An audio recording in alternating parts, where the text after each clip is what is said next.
Buenas tardes, muy bienvenidos. La Dirección de Extensión Cultural les da la bienvenida a la tercera charla del ciclo Escritores del Boom. Un ciclo donde hemos intentado recorrer con ciertos autores de los más destacados del ciclo del boom latinoamericano, y donde hemos ya repasado a García Márquez, a Julio Cortázar la semana pasada junto a la escritora Liu Ayés, y el día de hoy toca entrar en quizá el último exponente del boom, muerto hace muy poco. Me refiero a Mario Vargas Llosa. La charla del día de hoy se titula La necesidad de la razón Vargas Llosa como intelectual hispanoamericano, así que también ya por el título podremos sospechar que tiene una perspectiva quizá distinta. Lo descubriremos dentro de breve. Pero bien, antes de presentar al profesor, quería solamente recordarles que la modalidad de las charlas de extensión es una primera parte de exposición del profesor invitado, para después entrar en un diálogo de preguntas y respuestas, que también pueda enriquecernos a todos. Para eso, en la parte de abajo de sus pantallas tienen el botoncito del chat. Ahí pueden ir ingresando durante la exposición, no tienen que esperar a que llegue el final. Así, si les surge alguna duda, pueden escribirlo inmediatamente y hacia el final de la charla, pues transmitiremos todas las inquietudes al profesor invitado para que pueda, obviamente, contestarlas, ¿ya? O intentar contestarlas en algunos casos. Entonces, bien, estamos en esta charla que, como les dije, se llama La necesidad de la razón Vargas Llosa como intelectual hispanoamericano. Y nos acompaña nuevamente, al igual que la primera charla, el profesor Ismael Gavilán Muñoz. Él es doctor en literatura hispanoamericana contemporánea. Es colaborador con ensayos y artículos en revistas académicas nacionales y extranjeras. Es académico de nuestra universidad, de la Universidad de los Andes. Miembro del equipo editor del sitio web 49 Escalones y editor de Ediciones Altazor de Viña del Mar. Muy bienvenido, Ismael, todo tuyo, tu público. Gracias, Raúl. Hola, muy buenas tardes a todos. Sean bienvenidos. Gracias por estar acá. Con frío, pero muy bien. Y bien, en esta sesión de este día martes 15 vamos a abordar la figura de Mario Vargas Llosa como intelectual hispanoamericano. O vamos a intentar abordarla, por supuesto, ¿no? Me siento muy contento de estar acá. Les agradezco su presencia, le agradezco a la Dirección de Extensión esta iniciativa. Creo que, y sobre todo en lo que implica hablar un poco sobre Mario Vargas Llosa, que como bien indicaba Raúl, fue uno de los últimos autores del boom que falleció hace un tiempo atrás, ¿ya? Les voy a contar más o menos hacia dónde voy a enfocar esta pequeña charla. Primero que todo, y es lo que siempre me gusta hacer en este tipo de instancias, me gustaría mucho que ojalá pudieran verla o tomarla como una invitación para leer, como una invitación para conocer, como una invitación para interiorizarse. Ciertamente, dada la vorágine de nuestra época contemporánea y los tiempos personales que cada uno posee, de pronto uno ve ciertas notas en internet, algunas cosas en alguna revista digital, etcétera. Pero tal vez, y disculpen tal vez lo pretencioso, me gustaría pensar que instancias como estas son para que, por un lado, quienes hemos leído a Vargas Llosa, volvamos a releerlo, y quienes, como decía hace un instante, se mantienen informados por lo que por redes sociales o por internet surge de él, o se comenta sobre él, sea una invitación para ir a leerlo. ¿Ya? Yo, en lo personal, me daría por satisfecho y por misión cumplida si esta pequeña charla cumple ese objetivo. Así que es una invitación a la lectura. Me gusta plantearlo así. Eso para comenzar. En segundo término, ¿qué tiene que ver o cómo lo podemos plantear? ¿Cómo quiero abordar esta charla de hoy? Le di mucha vuelta, pero no es tan fácil, porque evidentemente siempre nosotros pensamos en Vargas Llosa como escritor de novelas, fundamentalmente. La Casa Verde, Conversación en la Catedral, La Ciudad de los Perros, La Guerra al Fin del Mundo, etcétera, El Sueño del Celta, etcétera, etcétera, etcétera. Es un autor, Vargas Llosa, prolífico, probablemente uno de los más prolíficos narradores hispanoamericanos y, ¿por qué no?, del idioma en la segunda mitad del siglo XX. Pero también, y aquí viene el asunto que quiero instalar, Vargas Llosa, a semejanza de Carlos Fuentes, a semejanza de Octavio Paz, a semejanza, ¿por qué no?, de José Lezama Lima y otros escritores, poetas y narradores hispanoamericanos, es también ensayista.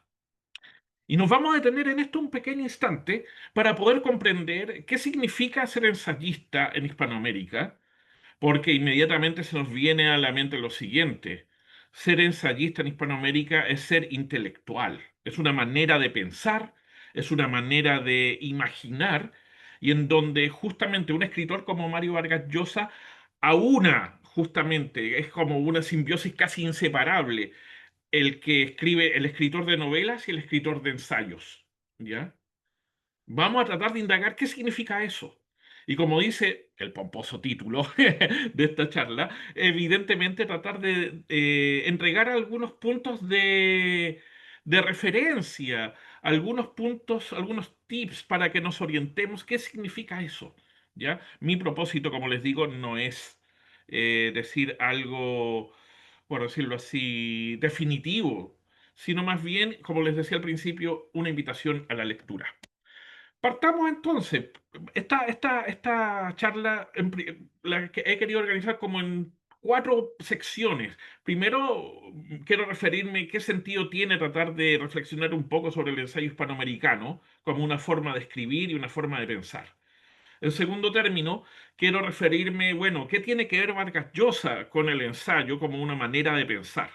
¿Ya? Y en tercer lugar, vinculado con lo anterior, ¿a qué responde esta reflexión de Vargas Llosa desde el ensayo respecto, primero, a los escritores peruanos? En segundo lugar, respecto a los escritores hispanoamericanos. En tercer lugar, respecto a los escritores de Occidente, por llamarlo de alguna manera.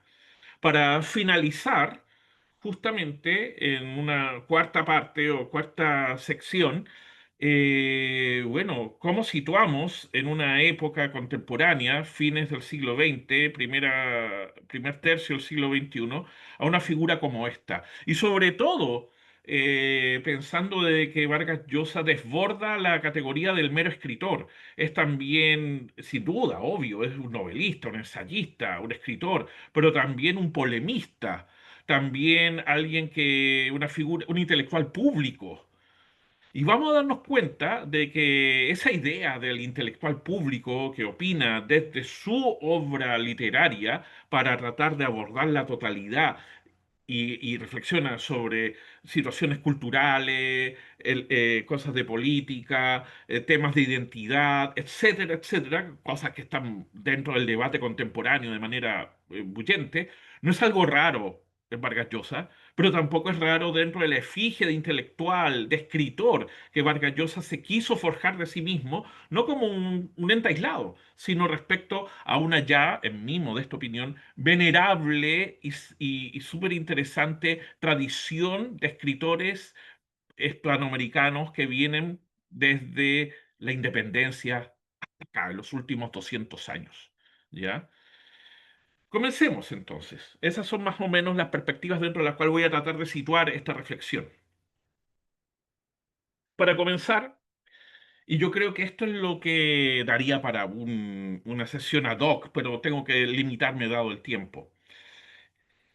Probablemente el ensayo en Hispanoamérica es uno de los géneros literarios más recurrentes en donde se aúna invención, escritura y reflexión.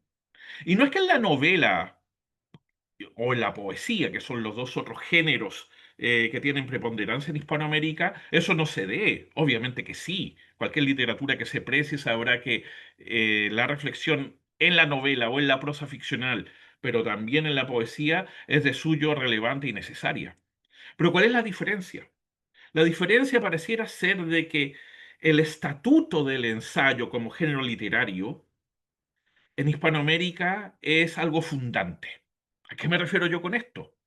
Tanto la poesía como la novela tienen sendos antecedentes en la literatura peninsular y que se transmiten, se la podemos rastrear incluso en la colonia, y tiene a su vez antecedentes en la literatura universal clásica que se alimenta desde el siglo de oro en adelante.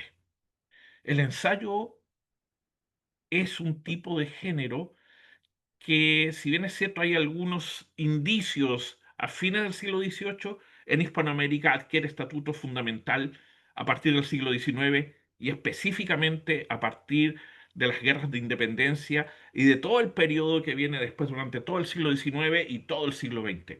¿Y esto por qué? Porque pareciera ser que el ensayo es el género literario ideal para poder expresar creativamente una reflexión respecto tanto a la contingencia, tanto a la pregunta por la identidad, tanto a la reflexión teórico-filosófica, por decirla de alguna manera, pero también respecto a las indagaciones o indagatorias en torno a la historia y el sentido que implica aquello en un continente que tiene menos de o casi 200 años de vida independiente, entre comillas, y que implica una entrada de frentón al discurso de la modernidad. Probablemente, y eso es una tesis que no aventuro yo, sino que quienes se han dedicado a reflexionar sobre esto, probablemente el ensayo es el género moderno por antonomasia. Básicamente por lo siguiente, es un yo que enuncia y que no teme utilizar distintas estrategias de enunciación para apropiarse de los más diversos discursos históricos, filosóficos, literarios, para poder articular su propia impronta, su propia manera de proceder. Es decir, un género literario flexible, no es un tratado, no es un texto escolástico heredado de la vieja filosofía. No, el ensayo es un texto que incluso puede ser, puede abordarse desde diversas estrategias textuales, cartas, discursos, reflexiones personales, autobiográficas, etcétera, etcétera. Pero que de todas maneras siempre tiene a su favor un punto de vista. El punto de vista del yo que enuncia y que quiere hacernos ver, que nos quiere hacer mostrar su opinión acerca de las cosas que le asaltan. Ese grado de subjetividad no lo podríamos encontrar necesariamente en la pretensión de cientificidad que posee la escritura académica. No podríamos encontrar esa flexibilidad subjetiva en diversos textos que tienen la pretensión de buscar una verdad e instaurarla como una especie de reflexión modélica. El ensayo nos invita a otro tipo de consideraciones. Es un tipo de texto que nos solicita una flexibilidad cognitiva, por decirlo en esos términos, ¿no? Es un tipo de texto que nos invita a ver lo que hay detrás del enunciado, nos invita a realizar conexiones, asociaciones que a veces son inesperadas, cruces entre lo histórico, lo filosófico, lo identitario y de ese yo que va en deriva reflexionando. Es un tipo de escritura, es un tipo de género literario, digo, el ensayo, que se presta en su flexibilidad para ir tomando el pulso al avatar histórico, que siempre es un permanente devenir, sobre todo en Hispanoamérica, ¿ya? Porque de alguna forma no solamente está pensado, este género literario no solamente puede ser pensado en la medida de que hay una idea a priori, como puede ser en un tratado filosófico, acerca de la comprobación de algo. El ensayo no pretende comprobar nada, simplemente, y como si eso fuera poco, ¿no? Pretende, al parecer, mostrar la diversidad de conflictos enunciativos que hay en las discursividades culturales que nos conforman a nosotros mismos. Eso lo tenemos que tener en mente.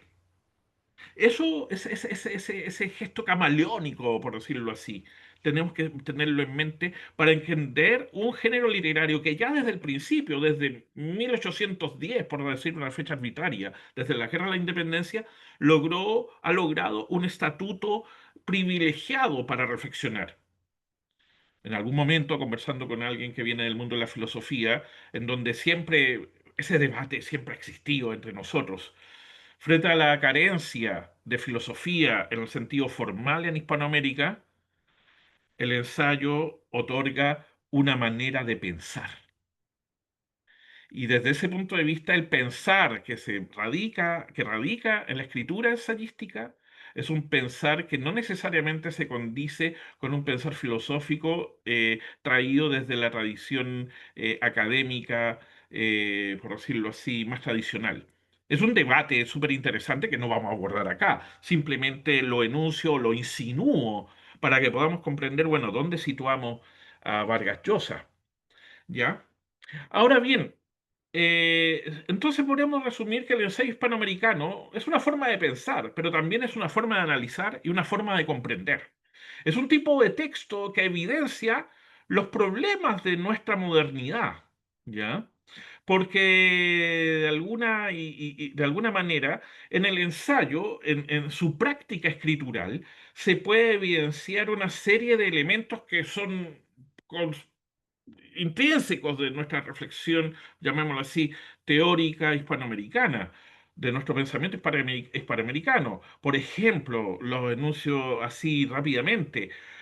¿Qué podemos hacer con una idea de emancipación cultural? ¿Qué podemos hacer con una idea de revolución? ¿Qué podemos hacer con un concepto de crisis de modernidad?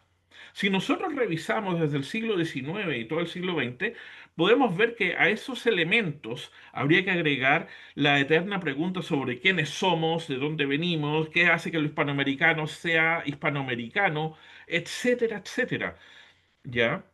Eh, y desde esa perspectiva, Vargas Llosa, y aquí paso al segundo punto, Vargas Llosa es un escritor que desde su principio, desde el principio de su producción literaria, aborda el ensayo como un medio o un recurso lo suficientemente necesario para plantearse las preguntas que él como escritor necesita responderse.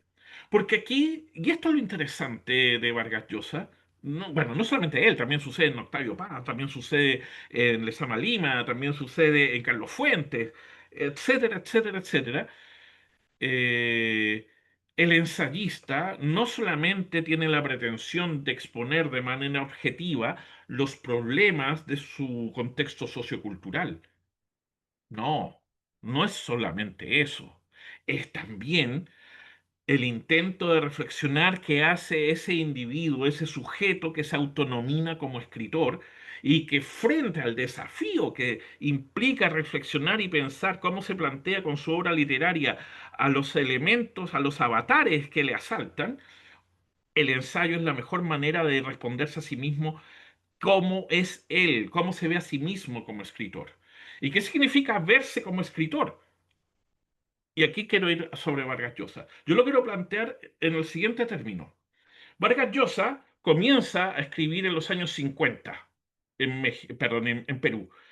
Y esa escritura de Vargas Llosa, que entra al ruedo, está desde el primer momento.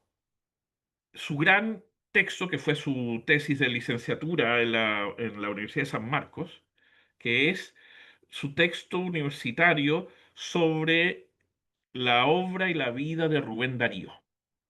Desde ese momento hasta los últimos ensayos que publica en los últimos tiempos sobre su idea sobre el liberalismo o sobre su relación con el pensamiento de Isaiah Berlin y Karl Popper, desde Darío hasta Popper hay un arco que se extiende literalmente 60 años. Y en esos 60 años nosotros vemos a un escritor que sigue planteándose, bueno, ¿qué estoy escribiendo? ¿Por qué estoy escribiendo así? ¿Y cómo puedo armarme o articularme una genealogía de ideas, de autores, de tendencias que me permitan justificarme a mí mismo como escritor? En ese sentido, no deja de ser interesante que el primer gran texto ensayístico de Vargas Llosa sea su texto sobre Rubén Darío, uno de los más grandes, por decirlo así, no tanto solamente como poeta, sino uno de los más grandes fenómenos culturales de la literatura hispanoamericana en transición del siglo XIX al siglo XX y que enfrenta los mismos o casi los mismos problemas que Vargas Llosa y toda la generación del boom. Bueno, ¿qué significa ser hispanoamericano y cómo nos enfrentamos desde Hispanoamérica o cómo asumimos desde Hispanoamérica los procesos de modernización? ¿Ya? En ese sentido, tenemos que ubicar de que los problemas de modernización que vive y ve Vargas Llosa no son los mismos o los idénticos a Rubén Darío. Vargas Llosa comienza a escribir en los años 50 y no deja de ser interesante que lo que sucede en los años 50 en Hispanoamérica es esos procesos de modernización después de la Segunda Guerra Mundial. Ha terminado la Segunda Guerra Mundial. Estados Unidos lleva a cabo el Plan Marshall para reconstruir Europa y nunca hay que olvidar que Estados Unidos ejerce sobre Hispanoamérica una influencia sumamente potente en lo que implica no solamente proteger, cuidar, salvaguardar, es una esfera de influencia geopolítica, sino que también eh, ayuntar, por decirlo así, a una serie de procesos de modernización en aras de esa modernización que está surgiendo en los años 50 en Estados Unidos y que es el gran ganador de esa Segunda Guerra y que implica la construcción, la elaboración de una sociedad industrial de primer nivel. Hispanoamérica, que ya venía desde el siglo XIX asumiendo esa función, la ve acentuada en el siglo XX, que es ser primero un mercado de recepción de la manufactura industrial norteamericana, pero también lo que implica eh, la fuente de materias primas para esos procesos industriales. Eso evidentemente trae una serie de consecuencias no tanto pragmáticas a nivel económico-social, sino también a nivel cultural. Y eso implica justamente de qué forma en Hispanoamérica vemos cómo esos procesos de modernización significan resguardar, asegurar o consolidar discursos o regímenes democráticos de sello liberal, pero también implica, entre otras cosas, una reflexión que tensiona los ámbitos hispanoamericanos desde el siguiente punto de vista. Bueno, respecto a nosotros mismos en Hispanoamérica, los escritores, los intelectuales, ¿tenemos que buscar nuestra identidad respecto a lo que somos aquí ahora? ¿O tenemos que abrirnos al mundo en lo que significa una cultura de carácter más cosmopolita? ¿Ya? A través de la traducción, a través de procesos editoriales internacionales, etcétera, etcétera, etcétera. Obviamente que este ámbito de modernización en este sentido no es pacífico, está lleno de tensiones. Y ahí es donde nosotros podemos entender la figura de Vargas Llosa que comienza y resume y reaprende conflictos y elementos que ya venían siendo anunciados desde Rubén Darío, por lo menos. Y en ese sentido, Vargas Llosa se ve en la obligación de entrar en diálogo, conflicto, debate con los escritores e intelectuales del Perú, fundamentalmente Salazar Bondi, Arguedas, Loyaza, Ribeiro, entre otros. Porque ¿qué hay en esta primera instancia? En esta primera instancia, en este primer nivel respecto a los escritores peruanos, bueno, ¿qué significa ser un escritor moderno en Perú en los años 50?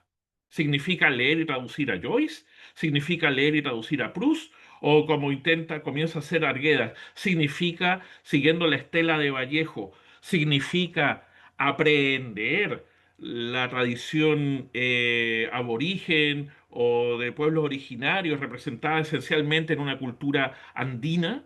A través del lenguaje, a través de las representaciones imaginarias.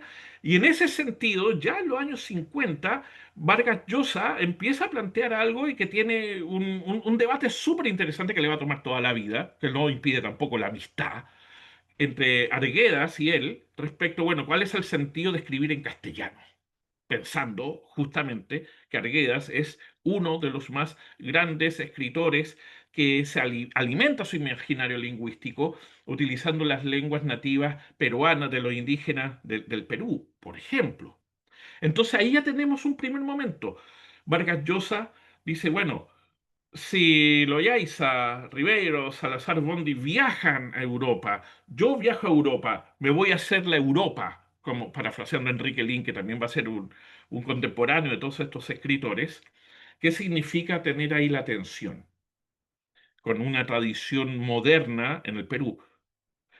Ese es un primer punto. Pero hay un segundo punto.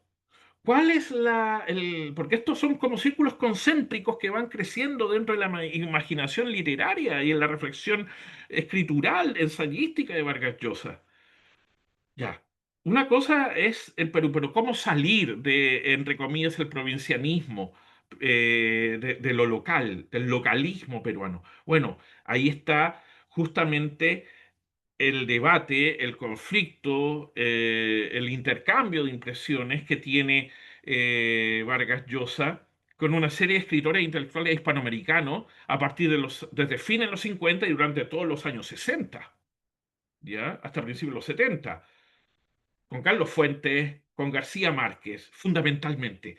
Y me quiero detener acá un momento, porque la reflexión ensayística de Vargas Llosa, por un lado, se enfrenta a ese hálito telurista que es posible encontrar en las mejores novelas y ensayos de Carlos Fuentes. Y por otro lado, lo que mencionábamos en la sesión, en la charla de la semana pasada, esa capacidad fabulatoria de García Márquez. Y ahí Vargas Llosa se sitúa y dice, yo no quiero hacer eso, yo quiero reflexionar desde otra perspectiva. ¿Y cuál es la perspectiva de la cual quiere reflexionar Vargas Llosa? El sentido de lo americano respecto a un discurso que se está volviendo cada vez más cosmopolita y a la cual evidentemente Vargas Llosa no quiere renunciar al origen, pero tampoco quiere renunciar a la apertura de entrar en los círculos tanto intelectuales como en el mundo de ideas del mundo occidental. Bueno, eso está otorgado por el análisis, por la razón. Vargas Llosa, desde ese punto de vista, me atrevo a decir, no soy el primero en decirlo, pero lo digo igual con cierto pudor, Vargas Llosa es hijo putativo de la Ilustración. Eso no podemos nunca olvidarlo. Me atrevo a decir de que yo creo de que de esa ilustración mestiza que tiene su símbolo más preclaro en el Inca Garcilaso. Es decir, sabes que te debes a tu origen, pero sabes que tienes que expresarte en un idioma que te ha colonizado, pero que al mismo tiempo lo sabes tuyo y al saber lo tuyo, tienes que subvertirlo utilizando las mismas estrategias discursivas que te han impuesto. Tal como el Inca Garcilaso, este gran intelectual humanista peruano o cusqueño inca español del siglo XVII, de fines del siglo XVI, principio del siglo XVII, respecto a buscar en los humanistas del Renacimiento justificación, entre comillas, teórica para los hábitos, costumbres y discursos culturales de su origen incásico. Haciendo esa analogía, Vargas Llosa, podemos entender de que frente a la capacidad fabulatoria de García Márquez y frente al discurso telurista que defiende Fuentes, dice, bien, yo quiero hacer de la novela el escáner que permita hacer un, entre comillas, análisis imaginativo, racional respecto a las antinomias y contradicciones de nuestras sociedades hispanoamericanas. Pero el modelo, ¿cuál es el modelo? El modelo es la novela realista francesa del siglo XIX. Desde Balzac, pasando por Flaubert, hasta llegar a Maupassant y Solá. Ese es como el gran modelo. No estoy diciendo con esto que Vargas Llosa no toma otros referentes, tal vez toma ciertos referentes de Proust, ciertos referentes de Thomas Mann. No lo estoy negando, porque evidentemente Vargas Llosa pertenece a esa generación de escritores de los años 50 y de esos escritores del boom que al universalizarse se ven en la necesidad de leer, como mencionaba en la charla anterior, a todos estos autores que son parte del canon de la novela del siglo XX, ¿no? Pero en este caso específico de Vargas Llosa, podemos ver, podemos apreciar el gesto de ilustrar, de buscar una reflexión que esté asentada en la razón. ¿Y qué significa buscar ¿cómo se llama? Una reflexión asentada en la razón? Que sea lo suficientemente vigorosa para mostrar las contradicciones de sentido más allá del mito. El mito, como intenté explicar con la charla de García Márquez, es el sustrato para un tipo de narración fabulatoria. Vargas Llosa, yo creo que su escritura, tanto novelística como ensayística, es antimítica. Es descorrer el velo y, como se dice hoy en día, de construir la discursividad mítica del relato en aras de una especie de autoconciencia reflexiva en el narrar, en el contar historia, pero también, porque Vargas Llosa considera que eso no es suficiente, a través de ese correlato, ese comentario que es el ensayo. En Vargas Llosa me da la sensación de que el ensayo como escritura crítica reflexiva es el correlato racional y aclaratorio de su propia imaginería novelesca. Y desde ese punto de vista, podemos entender de que si por un lado a Vargas Llosa lo podemos contactar con García Márquez y con Carlos Fuentes, por otro lado, como ensayista, como crítico literario, como sujeto que reflexiona sobre otros escritores, que escribe sobre contingencia, que escribe sobre temas estéticos, que analiza obras de distintas tradiciones, bueno, entonces también podemos apreciar que se inscribe en la no menor y venerable tradición de ensayistas hispanoamericanos y que en el momento histórico que le toca vivir a Vargas Llosa tiene por lo menos a tres grandes representantes: Ángel Rama, Guillermo Sucre y Emil Rodríguez Monegal. Probablemente estos nombres que acabo de mencionar, salvo a aquellos scholars o a aquellos que estamos metidos en el mundo académico, no diga demasiado. Pero si nosotros hacemos un esfuerzo y nos detenemos a pensar, Ángel Rama, Guillermo Sucre, Ángel Rama que es uruguayo, Guillermo Sucre que es venezolano, y Emil Rodríguez Monegal que es uruguayo, son probablemente, no son los únicos, por supuesto, pero son de los más grandes ensayistas críticos que ha habido en Hispanoamérica en la segunda mitad del siglo XX. Y ahí probablemente el debate, el choque de espadas más potente puede ser con Ángel Rama, que viene de la más noble y rancia tradición social marxista de análisis cultural en Hispanoamérica. ¿Ya? Eh, es probablemente uno de los ensayistas más notables que puede ser leído como el contrapunto ideal a nivel de ensayo con Vargas Llosa. ¿Y qué es lo que hay ahí? Vargas Llosa no se siente como un novelista que escribe reflexiones. No hay que verlo así. No, es un escritor que tiene estrategias escriturales en dos frentes, la novela y el ensayo. No es un novelista que escribe ensayos de tarde en cuando para justificar por qué escribí lo que escribí. No hay que verlo así. Y ese debate es sumamente interesante porque lo que hace Vargas Llosa respecto a la novela lo hace Guillermo Sucre respecto de la poesía, por ejemplo. ¿Ya? Hay que tratar de tener esas coordenadas. Entonces, imagínense lo interesante que termina siendo Vargas Llosa, porque no solamente el desafío es hacer las reflexiones acerca del lenguaje, la representación de la imaginación local peruana y limeña, el conflicto con la tradición andina. Sí, es cierto, pero también es el debate que tiene como ensayista con estos ensayistas y escritores hispanoamericanos en los años 60. Ese es el segundo punto.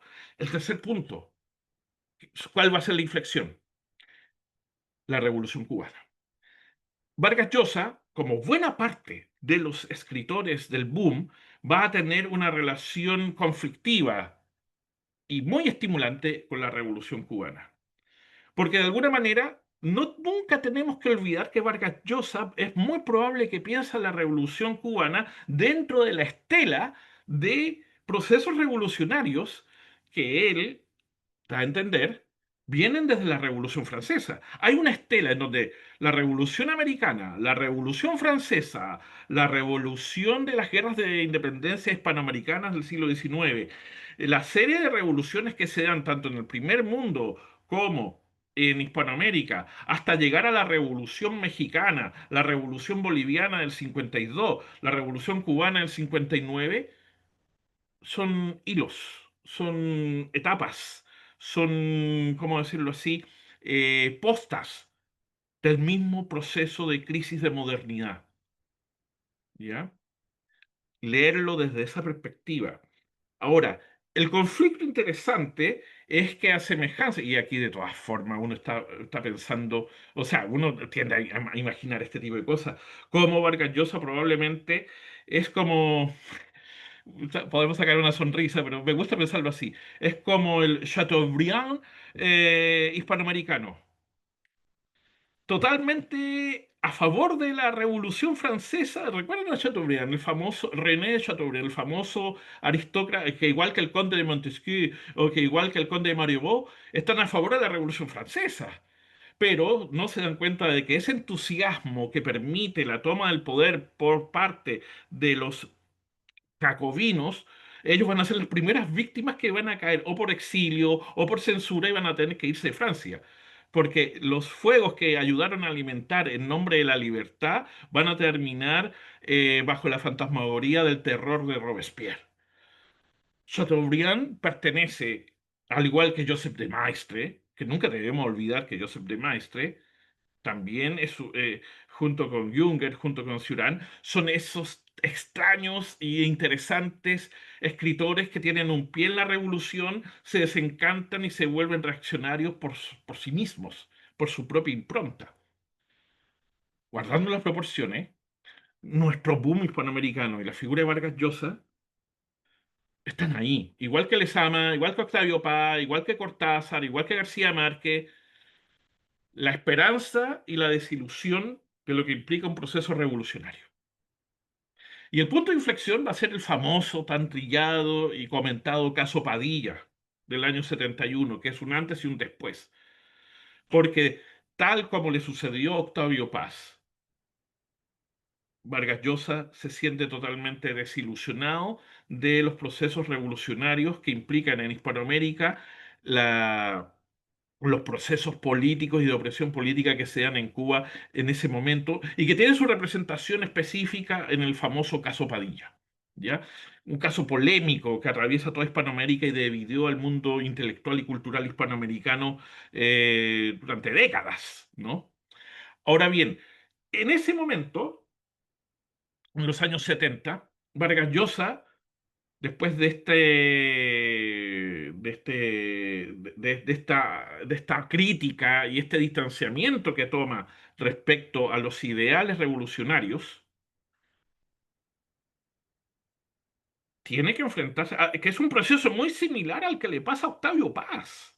Es un proceso muy similar al que le pasa, guardando las proporciones, a cierto Enrique Lin, que es, bueno, ¿a dónde miro ahora? ¿Cuáles son los iconos a los cuales puedo mirar? En el caso específico de Vargas Llosa, eso implica su relación hacia la transgresión que implica como escritor George Bataille. ¿Ya?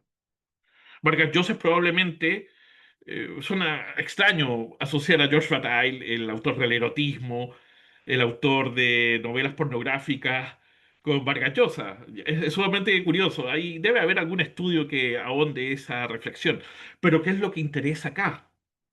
Vargas Llosa dice, la transgresión no solamente tiene que ser política, sino que la transgresión tiene que ser social y erótica. Y ahí nosotros podemos ver de que el ejemplo de Joshua Tyle es sumamente fundamental para Vargas Llosa abrirle la puerta o la mente o la ventana, o como ustedes quieran decirlo, para plantear otra cuestión.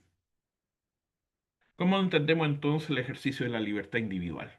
Y ahí justamente quienes tienen una sensibilidad liberal dicen, reconocemos al fin al Vargas Llosa que conocemos de 2000 para acá. Sí, pero llegar al Vargas Llosa que reverencia en sus ensayos de contingencia política y de guerrilla cultural a Isaiah Berlin y a Karl Popper, es la culminación de un proceso que tiene a George Bataille con su concepto de transgresión como agente de enlace respecto a estas otras reflexiones que vienen respecto a cómo se enfrenta a Rama, a Sucre, Rodríguez Monegal, y que viene a ser una réplica a nivel más cosmopolita de las obsesiones que también tenía Vargas Llosa en los años 50 con Salazar Bondi, Loyaesa y Ribeiro. Bueno, ¿qué significa ser escritor moderno en Hispanoamérica ahora? La respuesta de Vargas Llosa, al hacer una defensa pública y explícita de los conceptos de Isaiah Berlin y de Karl Popper, como intelectual público, defensa de la libertad, etcétera, etcétera, es la culminación lógica, en mi modesta opinión, de esa pregunta que se hace todo intelectual hispanoamericano, por lo menos de los años 50. Bueno, ¿qué somos? ¿Cuál es la crisis de la modernidad? El camino que escoge, al parecer, Vargas Llosa, similar en cierto sentido al que escoge cierto Octavio Paz, es lo único que tenemos claro es que no podemos renunciar a la libertad si queremos ejercer una reflexión genuina para preguntarnos sobre nosotros mismos.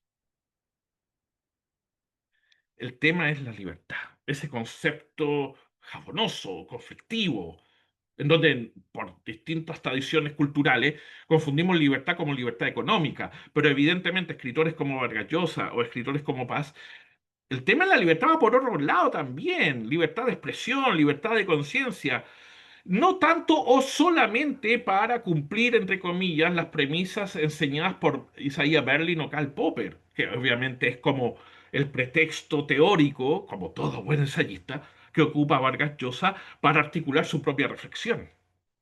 ¿Ya?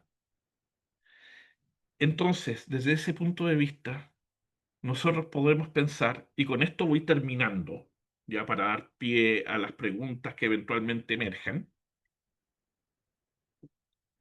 aparece algo que, esto es como mi, no es que yo sea súper original, para nada. Es lo que de alguna manera eh, tenemos que tener presente, porque en nuestra época posmoderna, o no sé ya a estas alturas cómo llamarla, en nuestra época contemporánea, siempre se le criticó a Vargas Llosa como ser un desertor de esa literatura en yayé o comprometida que venía desde los 60, viendo su defección de los ideales de la Revolución Cubana a partir de los años 70 como una gran traición.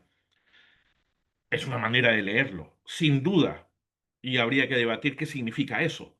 Pero yo me atrevo a decir que la cosa viene por otro lado también.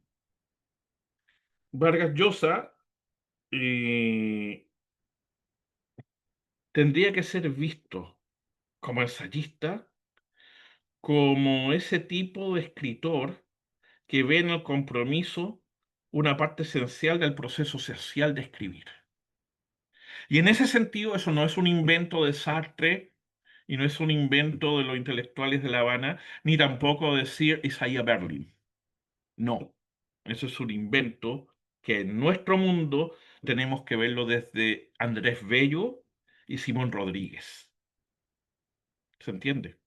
Pasando por Juan Montalvo, por Domingo Faustino Sarmiento, por Francisco Bilbao, por José Martí, por José Enrique Rodó, por Juan Carlos Mariátegui. Es decir, Vargas Llosa desde esa perspectiva, ¿qué quiero decir con esto? No es solo o exclusivamente un liberal descolgado en una época posmo para tratar de enfrentarse a las guerrillas culturales contemporáneas. Vargas Llosa, desde lo que estoy planteando, desde ese abuso interesado que tiene de las ideas de la libertad, está en la vieja tradición de los ensayistas que vienen desde Andrés Bello. ¿En qué sentido? En el sentido de que toda idea intelectual no es tanto o solamente un camino para lograr la verdad. No, no seamos tan pretenciosos. Yo creo que Vargas Llosa, en esta linda, hermosa tradición que tenemos como hispanoamericanos de ensayistas que me atrevo a decir, comiencen con Andrés Bello y de ahí para adelante, es, bueno, tal vez no sepamos lo que puede hacer la verdad, pero tratemos de tener libertad para tratar de buscarla. ¿Se entiende? Y yo creo que ahí está el asunto con Vargas Llosa, independiente de que a veces tiene esos gritos medio chillones y que a veces a uno lo pone. No, hay que verlo en perspectiva. Yo creo, y con esto concluyo, yo creo que Vargas Llosa sí va a sobrevivir como un gran novelista realista, con técnicas narrativas modernas, por supuesto. Su lectura de Proust y Joyce no puede pasar desapercibida en ese sentido, pero también no solamente como el gran novelista de la Casa Verde o de la Ciudad de los Perros, sino también como el ensayista, que en una serie de textos, en una serie de libros, desde 1950 y algo hasta 2010, 2015, en cerca de 60 años, permanentemente reflexiona, piensa, critica, y en cuyo centro, ironía de ironías, está Gustave Flaubert. Eso sería. Muchísimas gracias, Ismael. La verdad que por lo menos yo lo he disfrutado muchísimo esta charla. Yo creo que hay varias cabecitas que hicieron, sí, efectivamente. Bien. Y pues bueno, ahí ya tenemos, los invito más bien a todos a que puedan ir dejando sus comentarios o preguntas. Quienes quieran pueden obviamente activar la cámara también, que ayuda muchísimo al diálogo. Me atrevería yo a hacerte una pregunta que es una continuación de un pequeño diálogo que tuvimos la semana En la pasada previa.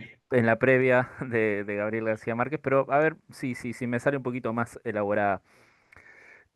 Mi pregunta es, y parto desde Conversación en la Catedral, Santiago Zavala, que Mm, muy al estilo de del poema de César Vallejo, echóse a andar, pero de repente se mete en una maraña de tiempos y circunstancias que lo hace muy complejo leer, mientras que más bien el ensayo, el Vargas Llosa ensayista, lo que te invita es a querer entender desde otra manera los ensayos. ¿A qué me refiero? ¿A quién, o la pregunta más bien es, a quién le escribe Vargas Llosa con sus novelas y a quién le escribe Vargas Llosa con sus ensayos? No sé si me hago entender en la pregunta, Ismael, y desarrollo un poquito más. Mira, Me da la voy a ver. sensación, sí, sí, sí.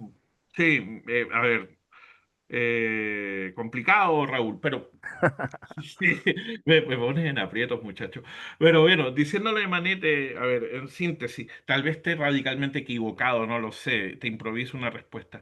Yo creo que como todo buen escritor, tal como Octavio Paz, entre Libertad bajo palabra y El arco y la lira, tal como, ¿cómo se llama? Lezama Lima, entre Los vasos órficos y Enemigo Rumor, tal como y así podríamos ir.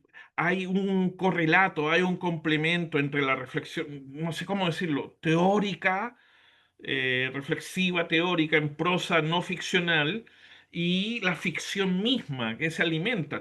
Yo creo que desde ese punto de vista, no es que Vargas Llosa, no sé, habría que haberle preguntado, debe haber por ahí alguien que escribió algo, no lo sé.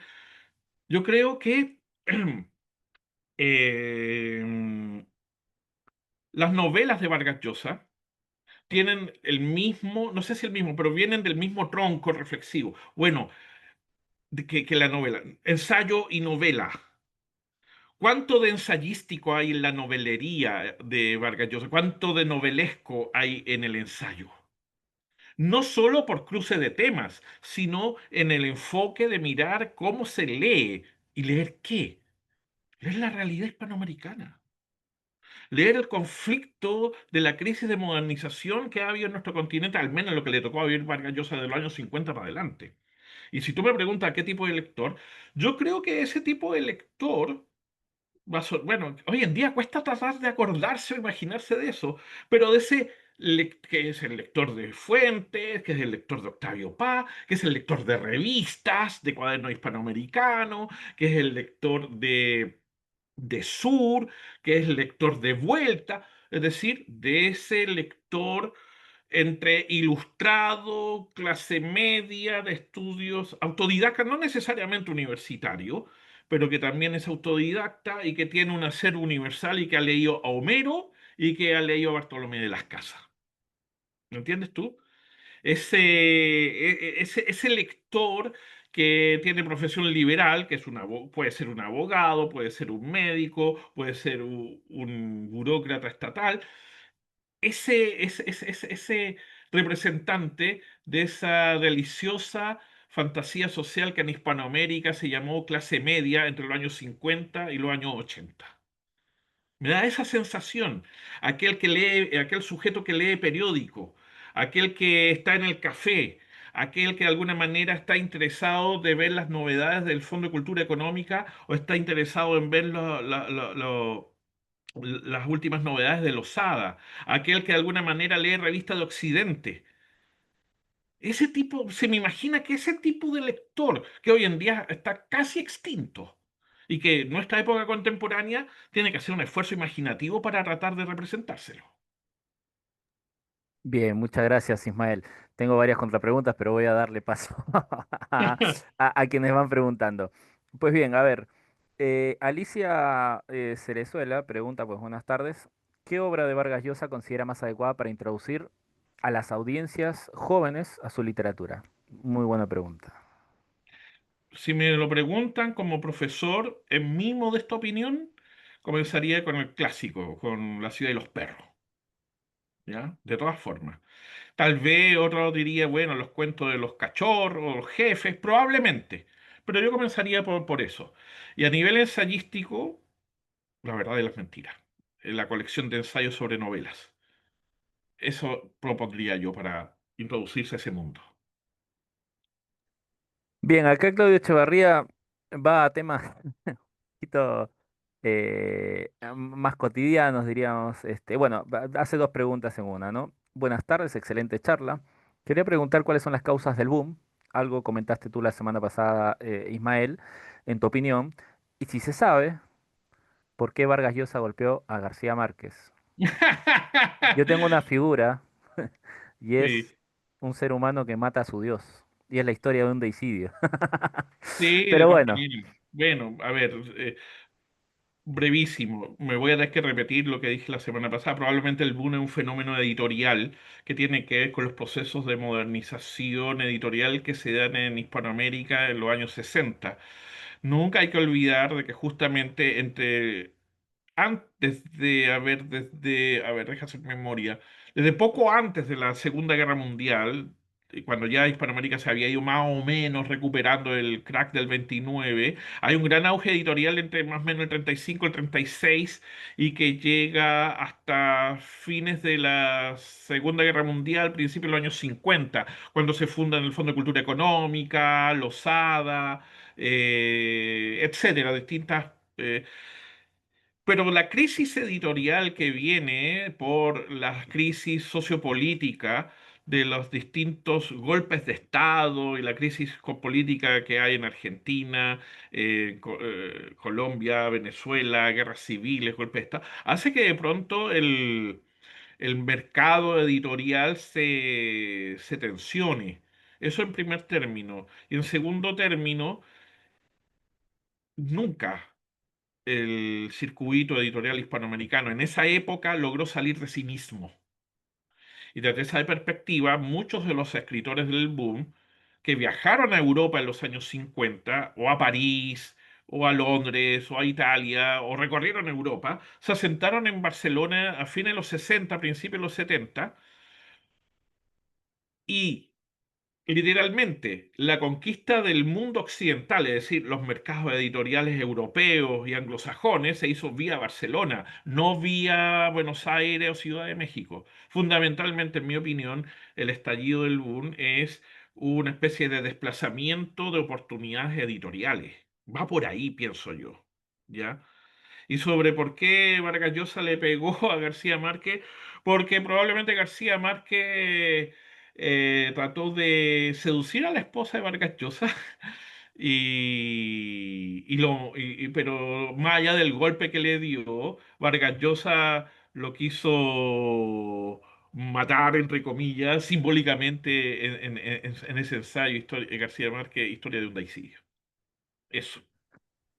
Es cierto. Bueno, en todo caso, hay un libro farandulero que cuenta acerca de esa historia, recientemente estrenado o recientemente publicado de Jaime Bailey, que se llama Los Ah, Genios. bueno. No sé si lo has leído, Ismael. No, Eh, a Bailey me gusta verlo en televisión, pero esa es otra historia. y bueno, tuve el mismo comentario después de terminar el libro, ¿eh? Eh, bien, acá Martín Millán dice, tremendo Ismael, gran exposición, consulta muy breve. ¿Quiénes a tu juicio pueden ser considerados continuadores de Vargas Llosa en el género de los ensayos? Uh, complicado,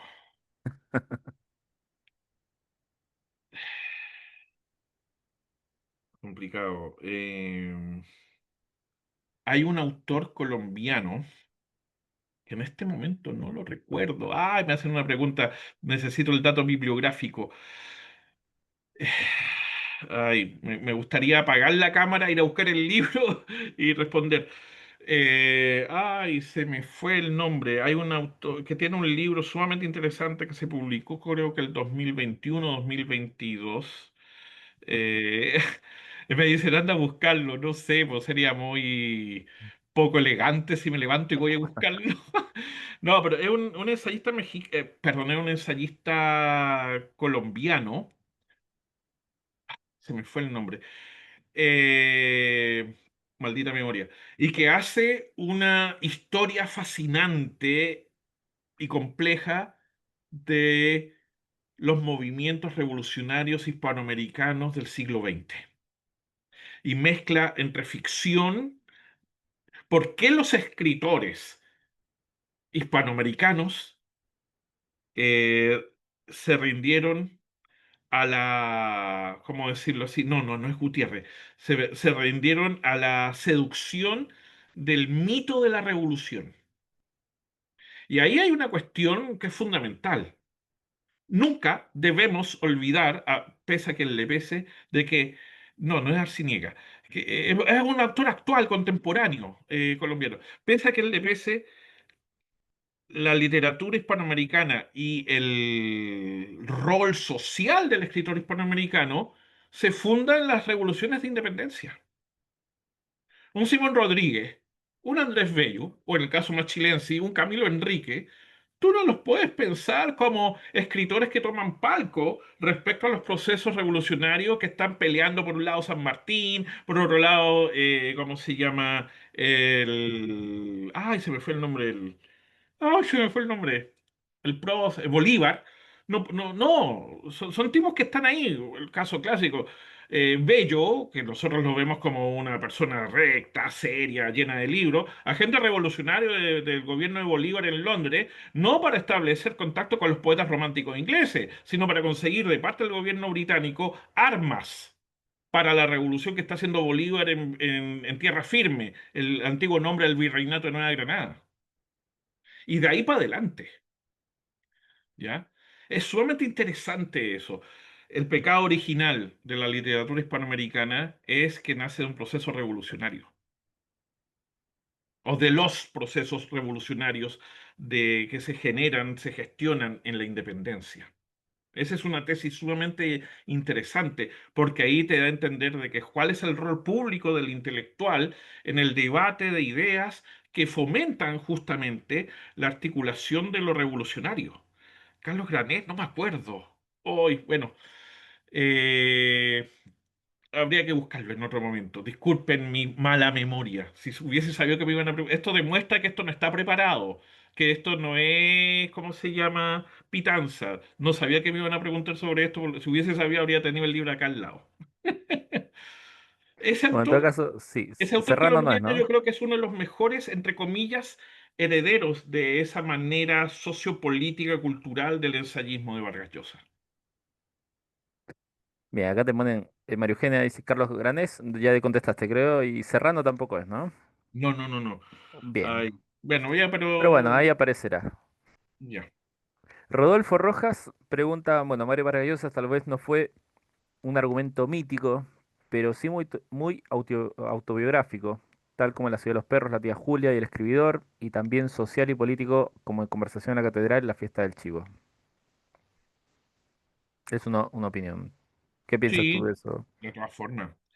De todas formas, sí, lo interesante de Vargas Llosa, él no es un cientista político, es un narrador, es un ensayista, es un escritor que opina sobre, y como todo escritor que opina, porque es un escritor moderno, es decir, enuncia desde el yo reflexivo, evidente que todo está cruzado por la biografía y la autobiografía.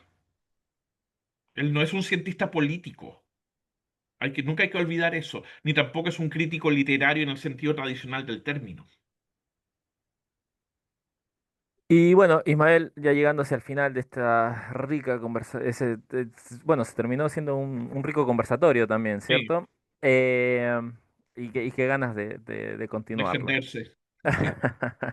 Pero con algunos agregados más que pueden alegrar esta conversación. Pero bueno, te quería hacer la pregunta que le hace Mario Vargas Llosa a Gabriel García Márquez en este libro que cité la semana pasada, que se llama Dos soledades.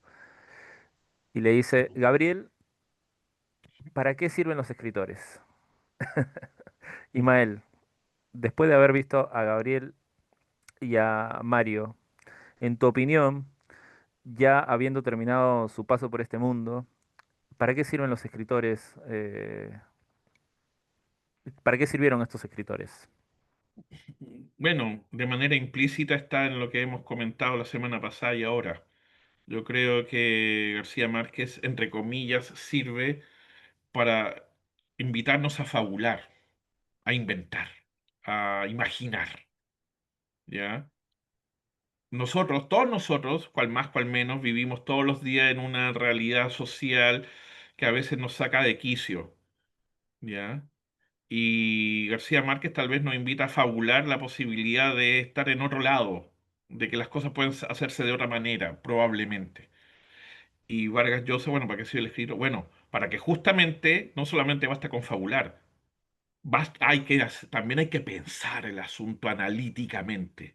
Yo creo que sí, es cierto, el talento de Vargas Llosa como escritor es enorme, formalmente es un escritor impecable. O sea, Conversación en la Catedral, La ciudad de los perros, por mencionar dos novelas famosísimas, son de una técnica narrativa envidiable, una perfección de relojería suiza, ¿ya? Respecto a cómo usa el lenguaje, los recursos metafóricos, los distintos manejos de los tiempos narrativos, es impresionante. Pero también es, en mi opinión, un gran ironista. ¿En qué sentido? Que si uno fabula, el otro ironiza. El que sueña y el que critica. El aire y la tierra, por decirlo de manera esotérica. Para eso sirven los escritores, para que nos volemos y para que pongamos los pies en la tierra. Muy bien. Ismael, qué ganas de hacer la contrapregunta, pero bueno, ya está. Mm. Agradezco, bueno, por tu exposición, por la disposición de poder responder las preguntas complejas en algunos casos que te hemos podido generar. Y bien, y dejar los invitados a todos los que han llegado hasta este momento, ya sea a través del Zoom o a través de la grabación, a que puedan conectarse en la próxima, en la próxima charla, ya en agosto donde hablaremos o tocaremos el tema de José Donoso. Así que también dejar los invitados al taller de lecturas y escrituras creativas que parte ahora en julio, junto con la destacada escritora Liuba Yes Fernández de la Reguera. Quedan pocos cupos, así que también los animo. Y en el caso quieran tener una perspectiva distinta, eh, una mezcla entre Lima y Vargas Llosa. Bueno, hay una charla también que se va a dar en el Club de Lectores el próximo 22 de julio, donde yo estaré dando la charla, así que también para que todas estas informaciones las puedan obtener en la página de Extensión Cultural. Ismael, muchísimas gracias por estas dos charlas, por entretenernos mucho, pero por darnos bastante contenido, y te doy las palabras para que puedas tú despedirte de tu público. No, genial, gracias Raúl. No, gracias a todos ustedes por la paciencia y nada, el tiempo pasó volando. Lo interesante, como les dije al principio, es Ojalá puedan tomar esto como una invitación para ir a leer a Vargas Llosa y que no se queden con lo que dije, obviamente, simplemente un puntapié para ir a leer. Eso y muchas gracias a todos por la paciencia y la presencia. Muchas gracias y muy buenas noches. Hasta luego. Hasta luego.